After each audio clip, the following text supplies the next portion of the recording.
things in here. So let's take a look, because this is the only room we've shown off in our reptile room videos previously. So let's take a look at another room. So here we're in another room, and here we have some of the other animals. Now in these two little boxes here, this is actually where we've recently had the Baron's Racer and the Rhino rat snake, but we've moved them. In these two tubs here are actually our bamboo rat snakes, and they're in here because they're cooler species. They don't actually have any heat at the moment, and it's currently the only room in which they can be in, because the other two rooms are far too warm. The ambient temperatures in the other two rooms are far too warm for them. So they're a cool, much cooler species. They don't have heat. They're doing fantastically well. We are really looking forward to getting them into actual vivs, but where we've had them, what, a few months now, haven't we, Jay? Had them a while, but we wanted to settle them in, and because they're a species we haven't worked with before, they were kept in tubs, so we wanted to keep them in tubs for a while, make sure they're established, make sure they're doing well and they're feeding consistently, and we've got a hang of how, you know, to look after them, which we feel like we have now. They have never missed a meal for us. They're doing fantastically well. They're growing great. So they will be being upgraded shortly to some form of viv. We haven't decided what. We have an idea of a fully done up viv, partitioned, with potentially even bioactive, but like live plants, because they are light-bodied snakes that won't be destroying the plants. So they probably will be live planted to make a really nice feature, and they may actually go along the whole top of this, replacing these two, which will be moving, but we'll talk about that in a minute.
So in these two Exoterra vivs, we actually have our Amazon basin tree boas, which are called tree boas, but aren't particularly arboreal. We have put in perches for them.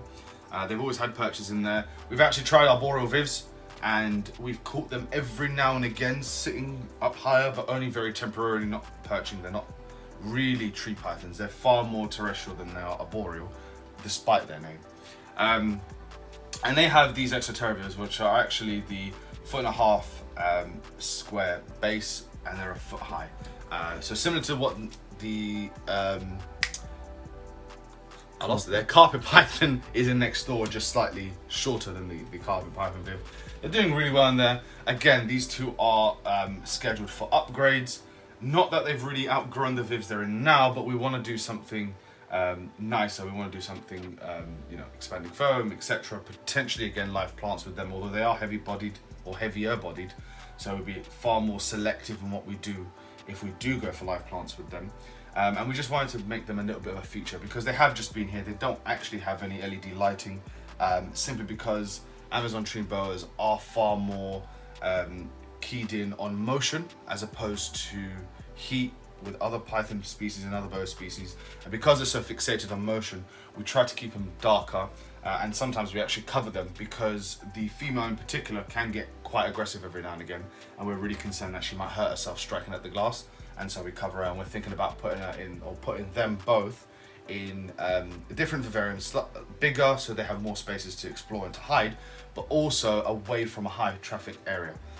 And that's a hard place to find because everything is high traffic. We're always in all the rooms, so we're working it. So the bamboo rats will probably get this entire area in their own type of viv, and these two will be moving up somewhere else.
So here we have essentially what we describe as the creme de la creme. They were species that we always wanted. Since we started this was our ultimate species to have. We've had these guys for about a year now, and there are Manaquari green tree pythons. Now, these guys have, obviously their viv is actually a 4x2x2, which was divided in half. This little foam here was to stop them actually being able to squish between each other, especially when they were smaller. And they're doing fantastically paired. It's a male and female pair, obviously still young. They're doing really well, and it took us a while to dial in temperatures because they're lower sort of temperature species. Not so low as, say, like the bamboo rat snakes, but low enough where you don't want them overheating. So it took us a while playing around with the position of the probes, etc., to really get these lights to, you know, give them what they want. The positions they're in now is essentially the positions they're in all the time, no matter what. At night, obviously, they're very active. We notice at night they move a lot. They explore the entire vivarium, literally every part of it, during the night. So we are thinking about potentially giving them something bigger. What we really want to do with this viv is really go full out on it. We want to do like we have with the ones next door, expanding foam, the sides, etc., live plants in there, and really go to, you know, as deep as we can with them. I know there's different opinions. Some people prefer more sterile conditions. I personally prefer more bioactive enclosures. I know the argument to some people is to do with sort of bacteria, etc. I personally believe the more the animals are exposed to low levels of natural bacteria, the better their immune system is going to build. If we keep animals in sterile conditions, generations upon generation upon generation, their immune system is actually going to drop every generation because they're not being exposed to those natural infections that they would get. What I'm not suggesting is that we intentionally get these guys sick, but what we're saying is those low levels of natural bacteria do help overall produce an animal that has an overall better immunity.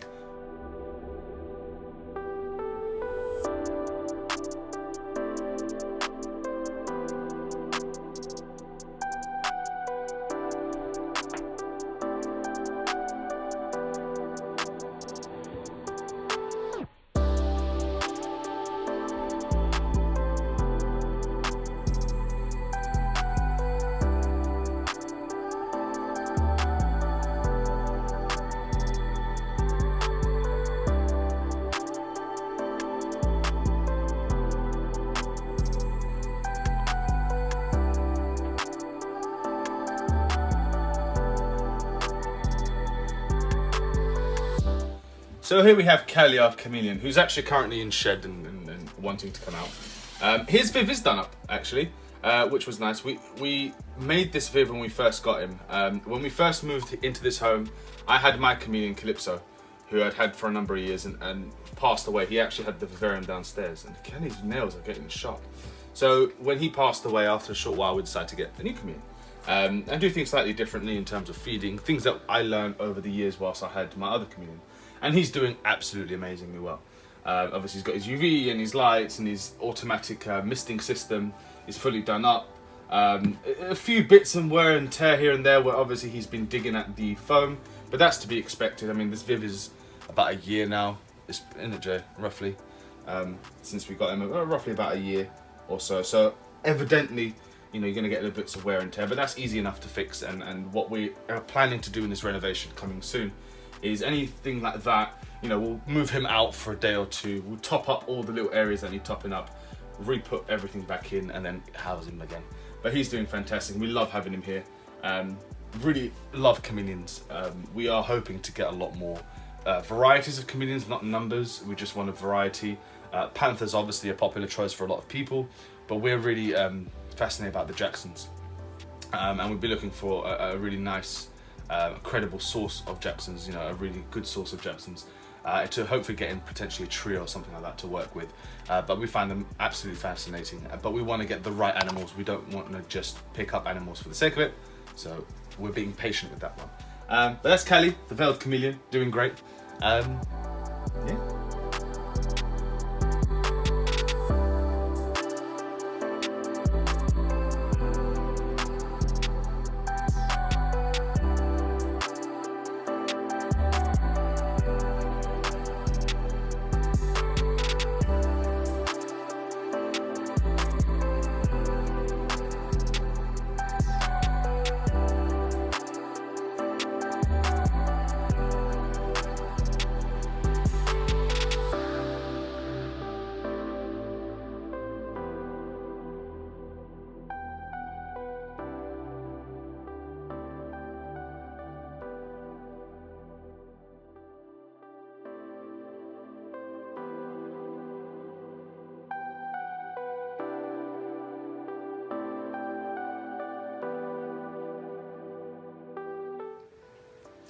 So down here was a bit of a makeshift. If you remember, some of you have been following us for a while. You remember before we redid next door, actually after we redid next door, we had the boas in 70 litre, in a 70 litre rack. Now I don't particularly like racks for anything other than ball pythons. There's the odd occasion, for example, like the carpets are in there now whilst we're redoing their vivs, but that's temporary or quarantine, etc. But I prefer all other species for the most part to be in vivs. Now, so we moved them into here. This is, and I will stress this is a temporary setup. So there are 4 animals in here. It was a 6-foot vivarium that's divided in half, and then, so in half vertically and in half horizontally. So each of them have about a 3x2 space, okay? Which for the size that they are is an adequate space for now. It's smaller than I would like if I was doing, you know, their full-term setup, but they're doing well. So we have our 2 hyper boa, reptile boas, our normal reptile boa, we think he's a normal, and then our male Burmese python, Luffy, our hyper granite male, who's actually breeding to Burma.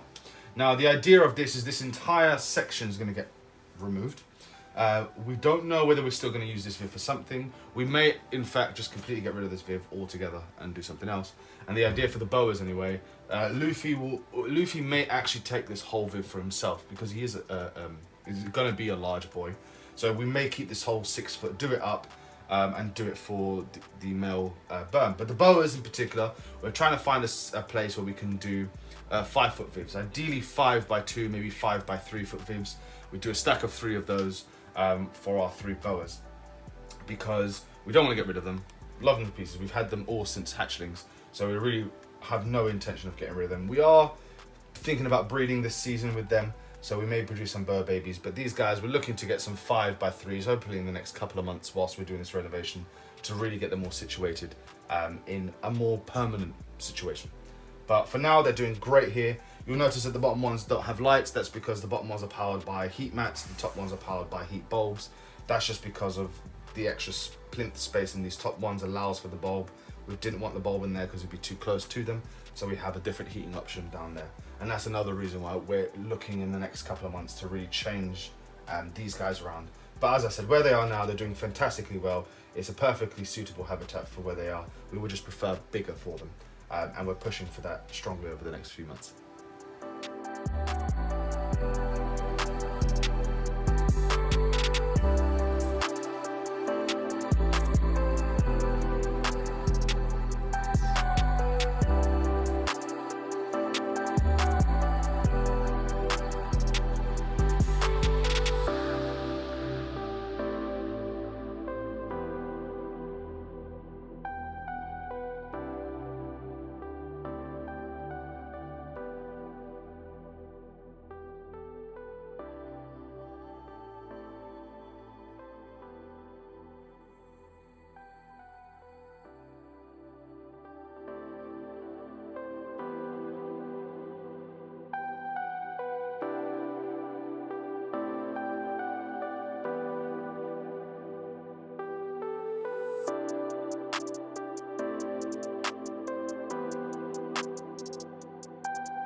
So here we are with our Tegu, our lovely girl, who has just woken up from a nap. And she will be the first in the new wave of upgrades to get a new upgrade. And the reason for it is because although she has a lot of time out of her enclosure, we want more width more than anything. Just because, I don't know, I prefer to have a little bit more width. But also because we want an enclosure large enough where we could potentially introduce a male later on. Not anytime soon, but in the next year or two, potentially introduce a male. But also have it large enough where we can still divide it in half and still have 2 individual vivs suitable enough. So we're talking about a decent size vivarium. Something that, you know, for the most part would have to be custom built and will probably be custom built by us. We're looking at something in the region of about potentially even 10 foot, maybe bigger, 12 foot, as big as we can go lengthways, by about 3-4 foot wide. And then obviously we want to keep that sort of 1.5 to 2 foot plinth and then the top part. So it's going to be a monstrous viv that we're trying to build for them, or for her for now, and then potentially for the 2 of them. But we're still debating whether to hold off on the male, go for something bigger than this, but slightly smaller than that giant size, and then potentially look at something bigger later on down the line, when we actually move out of here and we can set up something big permanently, rather than having to worry about moving it in the next year or 2. And she's off. She's going to go to wherever she's going to go. There's no food today. There is no food. Little glutton. But yeah, she's doing great and we love this girl to pieces.